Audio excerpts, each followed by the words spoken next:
जिस मन पर शब्दों का आक्रमण हो, मन तो निरंतर एक खोज में खोया रहता है।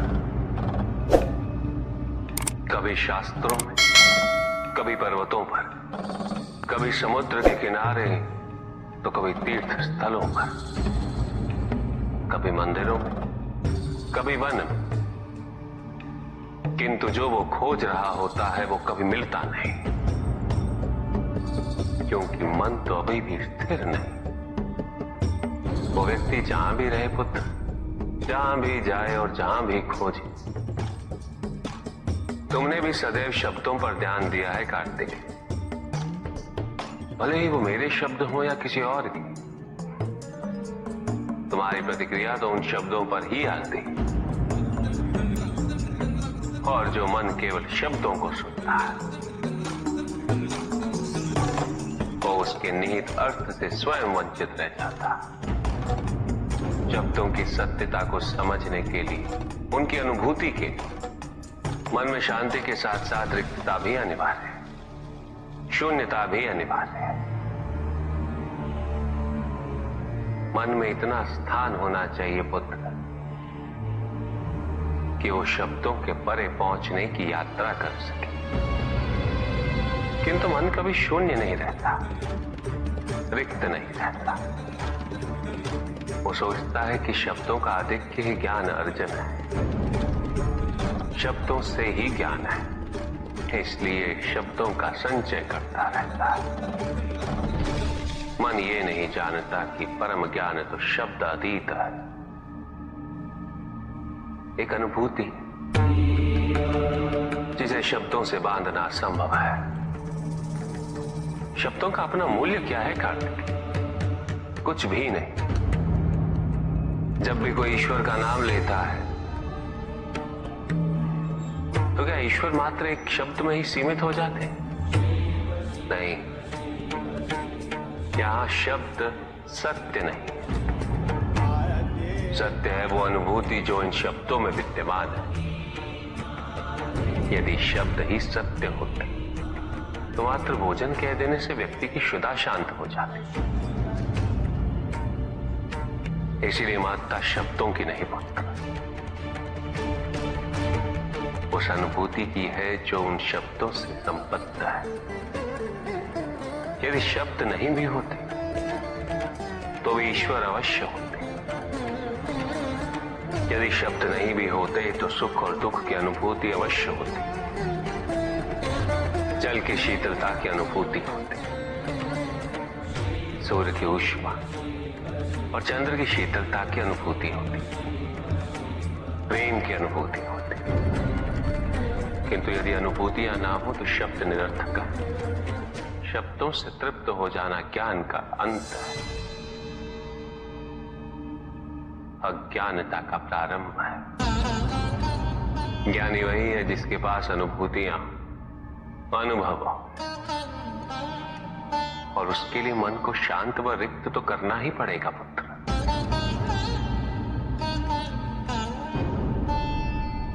युद्ध किसी व्यक्ति से नहीं गणेश, मानसिकता से होता है। युद्ध में संघर्ष अच्छाई या बुराई का नहीं होता, सभी में अच्छाई है और बुराई भी है पुत्र। युद्ध तो विचारधाराओं का होता है। व्यक्ति अपने पराक्रम पर, अपनी क्षमता पर विश्वास कर युद्ध करता है, और जब उस विश्वास को क्षति पहुंचती तो सब कुछ निरर्थक प्रतीत होने लगता है। किंतु आपसे पराजित होकर भी लोहितांग क्यों नहीं समझ रहा? उसे अपनी स्वतंत्र इच्छा का उपयोग कर उचित मार्ग पर चलने का प्रयास करना चाहिए। व्यक्ति अपने को खो दे समझती है, व्यक्ति अपने को समर्पित कर दे, छोड़ दे अहंकार को, तो ब्रह्म की इच्छा ही पूर्ण होती है, और अभी भी वही फलित हो रही है।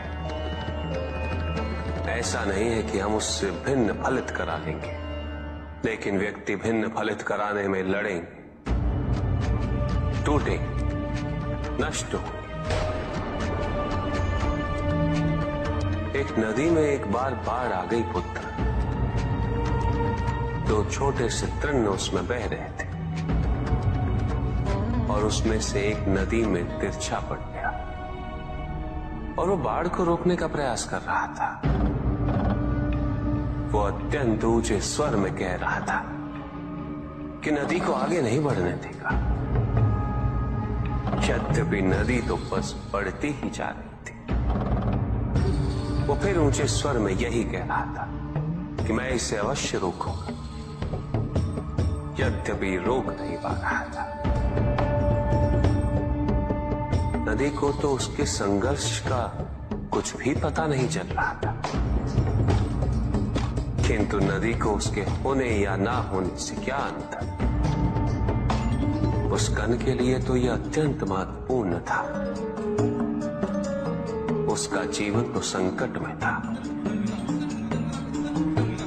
वो तो बस बहे जा रहा था।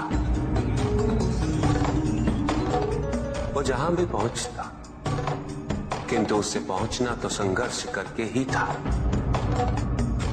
किंतु ये बीच का क्षण, ये बीच का काल दुख, पीड़ा, द्वंद्वता का काल है। वहीं दूसरी ओर जो दूसरा तृण था, उसने अपने को समर्पित कर दिया। वो तो नदी में सीधा पड़ा हुआ था। नदी के प्रवाह के साथ साथ बहता जा रहा था और उसे ऐसा प्रतीत हो रहा था जैसे कि वो नदी को दिशा दे रहा है, उसे प्रवाहित होने में सहायता कर रहा हो। वो तो ये निश्चय कर बैठा था कि नदी को समुद्र तक पहुंचाकर ही रहेगा, किंतु नदी को उसकी उपस्थिति का भी आभास नहीं था। नदी पर उन दोनों के होने या ना होने का कोई प्रभाव नहीं था। नदी तो बस बहे जा रही थी। ब्रह्म की इच्छा को जाना नहीं जा सकता, किंतु ब्रह्म के साथ एक अवश्य हुआ जा सकता, और तब व्यक्ति की अपनी इच्छा तो खो ही जाती है।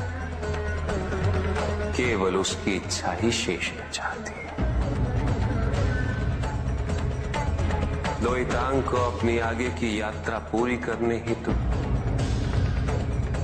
अत्यंत महत्वपूर्ण निर्णय अवश्य लेने होंगे। केवल उसके अहंकार को, अपितु उसके आत्मसम्मान को भी क्षति पहुंची। जहां से इस युद्ध का अंत हुआ है, वहीं से लोहितांग के अंतर युद्ध का आरंभ हुआ है। और जो भीतर पराजित होता, उसे हर दिशा में केवल पराजय ही दिखती है।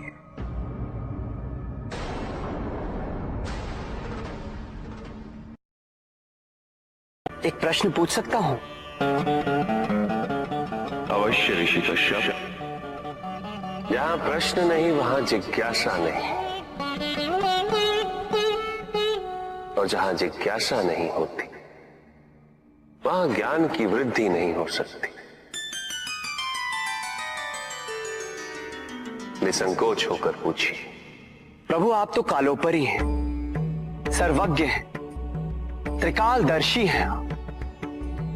चारों ओर ये जो अज्ञान का अंधकार फैल रहा है, उसमें ज्ञान का मूल अर्थ कहीं ना कहीं खोता जा रहा। मेरा आपसे विनम्र निवेदन है प्रभु, किसी अन्य विषय पर चर्चा आरंभ करने से पूर्व हमारे और इस समस्त संसार के कल्याण और मार्गदर्शन हेतु आप ज्ञान की मूल परिभाषा से एक बार हमें पुनः अवगत करवाएं। ज्ञान और अज्ञान की परिभाषा को स्पष्ट रूप से समझने के लिए ज्ञान और अज्ञान की विशेषताओं का स्मरण करना आवश्यक है।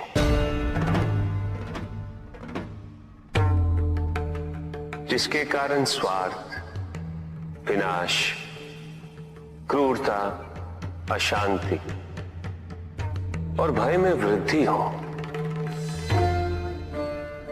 वो अज्ञान है।